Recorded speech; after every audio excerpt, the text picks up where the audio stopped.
Indonesia musnah? Yang benar saja. Jadi begini, beberapa waktu lalu ada seorang warga Malaysia yang bicara soal kemungkinan perang antara Indonesia dan Malaysia.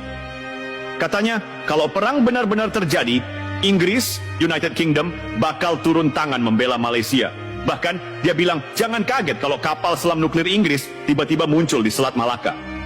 Nah, sekarang kita tanya balik. Siapa yang sebenarnya harus kaget? Kita, Indonesia? Bangsa yang sudah terbukti berkali-kali melawan penjajah, bertahan dalam tekanan global, dan tetap berdiri tegak sebagai negara merdeka? Jujur saja, ini bukan pertama kalinya ada provokasi semacam ini. Dulu juga ada istilah ganyang Malaysia, bukan karena Indonesia benci rakyat Malaysia, tapi karena ada campur tangan asing dalam urusan negara kita. Dan lihat siapa yang ikut campur waktu itu? Inggris, Australia, Selandia Baru. Semua turun tangan demi memastikan Malaysia tetap ada. Itu fakta sejarah. Lalu sekarang, ada yang bilang Indonesia akan musnah kalau Inggris ikut perang. Sepertinya ada yang perlu belajar ulang tentang geopolitik. Mari kita bicara soal kenyataan. Apakah Indonesia ini negara lemah? Tidak. Apakah Indonesia ini bangsa yang takut ancaman? Tidak. Apakah Indonesia akan mundur kalau ada tekanan dari negara besar? Tidak juga. Lihat sejarah. Indonesia bukan negara yang lahir dari meja perundingan, tapi dari perlawanan bersenjata melawan penjajah. Indonesia berjuang dari titik nol, bukan diberi hadiah kemerdekaan seperti beberapa negara lain.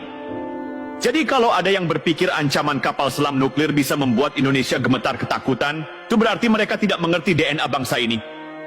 Sekarang kita masuk ke isu lebih dalam. Apakah Inggris benar-benar akan membantu Malaysia dalam konflik semacam ini? Ini bukan tahun 1960-an. Inggris hari ini punya masalah sendiri, ekonominya belum sepenuhnya pulih, politik dalam negerinya kacau, bahkan posisi globalnya tidak sekuat dulu. Negara-negara persemakmuran yang dulu solid, sekarang banyak yang mulai mempertimbangkan jalannya sendiri. Jadi pertanyaannya, apakah Inggris mau mengorbankan sumber dayanya demi Malaysia? Apa Inggris siap menghadapi konsekuensi global hanya demi ikut campur dalam konflik yang bahkan belum tentu menguntungkan mereka? Jangan lupa, dunia saat ini tidak lagi dibagi hanya ke dalam blok barat dan blok timur. Semua negara punya kepentingan masing-masing. Dan kalau Inggris terlibat, siapa yang bisa menjamin bahwa negara lain seperti Rusia atau Tiongkok akan tinggal diam? Indonesia hari ini bukan Indonesia yang dulu. Kekuatan ekonomi kita terus tumbuh, militer kita terus berkembang, diplomasi kita semakin kuat. Kita bukan negara yang bisa ditekan begitu saja. Sekarang mari kita lihat dari sudut lain. Jika benar-benar terjadi konflik yang sejujurnya